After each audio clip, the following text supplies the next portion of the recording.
Good morning students. आज हम इस वीडियो में जो पार्ट थर्ड है, तीसरे भाग में प्रश्नावली 16.1 जो सरफेस एरिया एंड वॉल्यूम के बारे में है। इसके पहले वाले दो वीडियो में अपन ने पार्ट फर्स्ट और पार्ट सेकंड की वीडियो में सूत्र के बारे में अपन ने विस्तृत चर्चा की। इस वीडियो में अपन प्रश्नावली 16.1 से के प्रश्नों को सॉल्व करेंगे, जिसमें दो प्रकार की आकृतियों के प्रश्न हैं। दोनों आकृतियाँ बनी हुई हैं, एक है घनाभ, एक है घन। घनाभ के भी सूत्र लिखे हुए हैं, घन के भी सूत्र लिखे हुए हैं वापस रिवीजन के तौर पे। और 16.1 के इन प्रश्नों में जो आकृतियाँ बनेगी वो दो ही तरह की आकृतियाँ बनेगी, घन या घनाभ। ये घन है और ये घनाभ है। 16.1 में 12 क्वेश्चन है। इन 12 क्वेश्चनों में केवल 4+4 यानी कि 8 फॉर्मूले हैं। तो सबसे पहले 16.1 में जो फॉर्मूले काम में आ रहे हैं वो मैंने बोर्ड पे लिख दिए हैं, ताकि कोई भी प्रश्न सॉल्व करेंगे अपन तो आसानी से इन सूत्रों को देख के आंसर दे सकते हैं। पहला क्वेश्चन है 16.1 का, बहुत ही आसान क्वेश्चन है। देखो आप, एक घनाभ। सबसे पहले आपको ये नोट करना है कि किस आकृति का नाम आ रखा है। इस प्रश्नावली में दो ही तरह की आकृतियाँ है, घनाभ और घन। तो यहाँ घनाभ नाम आ रखा है जो 3D आकृति है। तो सबसे पहले अपन सॉल्व करते हैं क्वेश्चन को। घनाभ की लंबाई जिसे अपन L यानी कि 12 सेमी, घनाभ की चौड़ाई,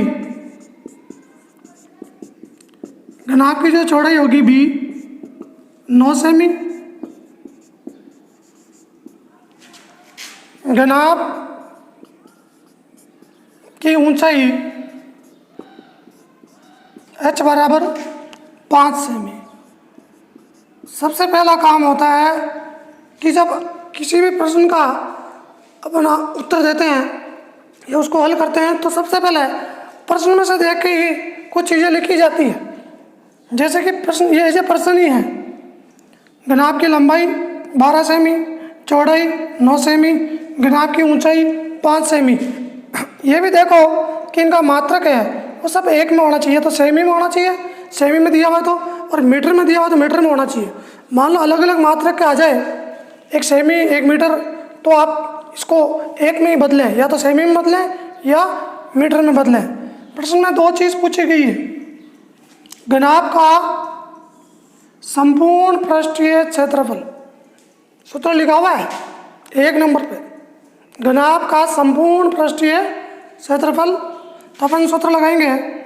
सबसे पहले अपन को घनाभ का संपूर्ण पृष्ठीय क्षेत्रफल, जैसे इंग्लिश में TS है, total surface area. Surface area means पृष्ठीय क्षेत्रफल, जिसका फॉर्मूला होगा 2LB + BH + HL। दो कोष्ठक के बाहर लंबाई इंटू चौड़ाई प्लस चौड़ाई इंटू ऊंचाई प्लस ऊंचाई इंटू लंबाई। यहाँ अपन इनकी वैल्यू रख देंगे। L है वो अपने पास 12 × 9 प्लस B अपने पास 9 × 5, B और H दोनों को मिला के, और 5 × 12, 12 × 9 plus 9 × 5 plus 5 × 12। L B H के मान लिखे हैं अपन ने। इसको सॉल्व करते हैं। दो कोष्ठक के बाहर 12 को 9 से गुणा करते हैं, 108, 12 9 108, 9 को 5 से गुणा करते हैं, 9 5 45 प्लस 5 को 12 से गुणा करते हैं, 12 5 60। इनका योग करेंगे, योग करने पर 8 5 13 का 3, हासिल का 1, 6 4 10 रहेगा, 11 का 1, 1 रेक 2, यानी 2 × 213 आंसर आएगा। इसको अब इससे गुणा करोगे, 2 3 6, 2 1 2, 2 दूनी 4। अब ये क्षेत्रफल है, तो क्षेत्रफल के लिए जो विमा आएगी वो आएगी वर्ग सेमी, या आप इसको 426 सेमी स्क्वायर, दोनों में सुविधा अनुसार कुछ भी लिख सकते हो, वर्ग सेमी या सेमी स्क्वायर। तो ये तो पृष्ठीय क्षेत्रफल हुआ, इसी में ही पूछा गया है आयतन। तो आप जानते हो घनाभ का आयतन का सूत्र लिखा हुआ है बोर्ड पे। घनाभ का आयतन सेकेंडरी फॉर्मूला है लंबाई इंटू चौड़ाई इंटू ऊंचाई, L गुणा B गुणा H, यानी कि 12 × 9 × 5, तीनों भुजाओं को क्रम से गुणा कर देंगे तो 12 × 9 108 × 5, 5 को 108 से गुणा, 8 × 40, 5 × 5, ये आएगा घन सेमी में। तो विशेष ध्यान रखना, क्षेत्रफल पूछे तो वर्ग सेमी, आयतन पूछे तो घन सेमी। तो ये प्रश्न क्रमांक 1 था। वापिस विस्तार से देखो 16.1 का पहला प्रश्न। मैंने आपको 2 आकृतियों के बारे में विस्तृत रूप से पहले वाले वीडियो में समझा दिया कि घनाभ क्या होता है, घन क्या होता है, कितने फलक होते हैं, कितने किनारे होते हैं, कितने शीर्ष होते हैं। वापस देख लो, फलक होंगे 6, किनारे शीर्ष होंगे 8 और किनारे होंगे 12। ये तीनों दोनों में सेम है, वर्ग में भी यही कंडीशन है। अब आप देखो, इसकी प्रत्येक सतह होगी वो आयताकार सतह होगी और इसकी प्रत्येक सतह होगी वो वर्गाकार होगी। ये विशेष ध्यान रखना, वर्गाकार आयताकार, इसलिए इसका एक पृष्ठ आयताकार होगा, इसका एक पृष्ठ वर्गाकार होगा। मान लो आपसे पूछ ले कि घनाभ के एक पृष्ठ का क्षेत्रफल ज्ञात करो, घनाभ के एक पृष्ठ का क्षेत्रफल तो लंबाई इंटू चौड़ाई, और वर्ग का एक पृष्ठ पूछ ले तो भुजा स्क्वायर। यह देखो घन का संपूर्ण पृष्ठ क्षेत्रफल, भुजा स्क्वायर है वो इसका एक पृष्ठ है और टोटल 6 पृष्ठ होते हैं वर्ग में, इसलिए 6 लगा हुआ है। घन की 4 दीवार तो 6 के स्थान पर 4 लिखा हुआ है, 4 भुजा स्क्वायर। तो फर्श और छत को छोड़ दिया है तो 4 दीवारों का पृष्ठीय क्षेत्रफल। तो इम्पोर्टेंट प्रश्न है ये, बेसिक प्रश्न है, शुरुआती प्रश्न है, सूत्र पर आधारित प्रश्न है, ज़्यादा कठिन भी नहीं है। सूत्र लिखना है, आंसर निकालना है, गुणा भाग का विशेष ध्यान रखना, लिखने का तरीका सही होना चाहिए। शुरुआत में आप ऐसे लिखोगे, ऐसे प्रश्न को वापस लिखना पड़ता है शुरू में, फिर सूत्र लगाते हैं, सूत्र के लगाने के बाद इसका मान लिखते हैं, गुणा भाग करते हैं, आंसर प्राप्त करते हैं। सेकंड क्वेश्चन है,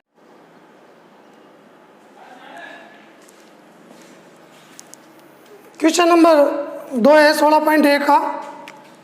दूसरा क्वेश्चन, 3 घनों की भुजाएं क्रम से 8 सेमी, 6 सेमी, 1 सेमी है, इन्हें पिघलाकर एक नया घन बनाया जाता है। नए घन का संपूर्ण पृष्ठीय क्षेत्रफल ज्ञात कीजिए।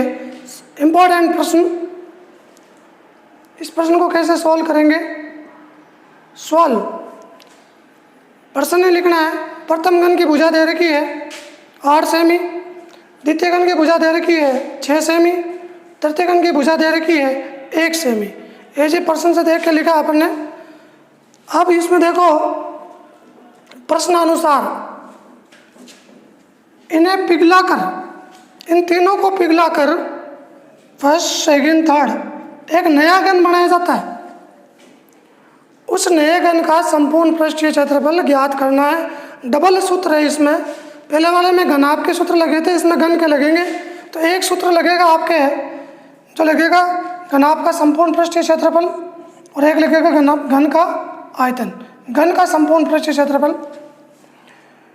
तो देखो, मैंने प्रश्नानुसार तीनों के चित्र बनाए हैं जिनकी अपन को भुजा दे रखी है। इन तीनों को पिघलाकर एक घन बना दिया, उस घन का पृष्ठीय क्षेत्रफल ज्ञात करना है। तो सबसे पहले देखो, फर्स्ट घन की जो भुजा है वो 8 है, द्वितीय घन की भुजा वो 6 है, और तृतीय घन की जो भुजा वो 1 है। नया घन, इसका पृष्ठीय क्षेत्रफल ज्ञात करना है। तो सबसे पहले अपन इसकी भुजा ज्ञात करेंगे कि भुजा कितनी आएगी। घन का आयतन का सूत्र लगाएंगे। कभी भी एक वस्तु को पिघलाते हैं, एक वस्तु के अंदर कोई दूसरी वस्तु रखते हैं, जैसे कि कोई घनाभाकार वस्तु है उसमें कोई वस्तु रख रहे हैं अपन, तो हमेशा आयतन संबंधी सूत्र लगता है। 8 का क्यूब, 6 का क्यूब, 1 का क्यूब बराबर नए घन का आयतन। 8 का क्यूब 512 होता है, 6 का क्यूब 216, 1 का क्यूब 1 नए घन का आयतन। टोटल करेंगे 729 नए घन का आयतन, और नए घन का जो आयतन होगा वो इसको इधर लिख देंगे, भुजा क्यूब बराबर 729। अब यहाँ से आपको भुजा निकालनी है। भुजा कैसे निकालते हैं? भुजा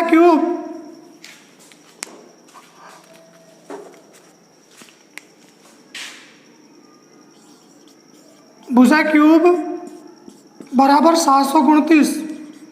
देखो भुजा क्यूब 729 जो घनमूल है वो 9 की घात 3, यानी कि 9 इंटू 9 इंटू 9,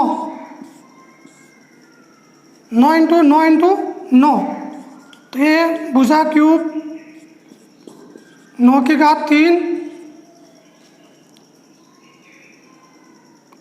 3 से 3 कैंसिल, भुजा आ जाएगी 9 सेमी। जो नया घन है उसकी भुजा आई 9 सेमी। अब अपन को ज्ञात करना है पृष्ठीय क्षेत्रफल। नए घन का पृष्ठीय क्षेत्रफल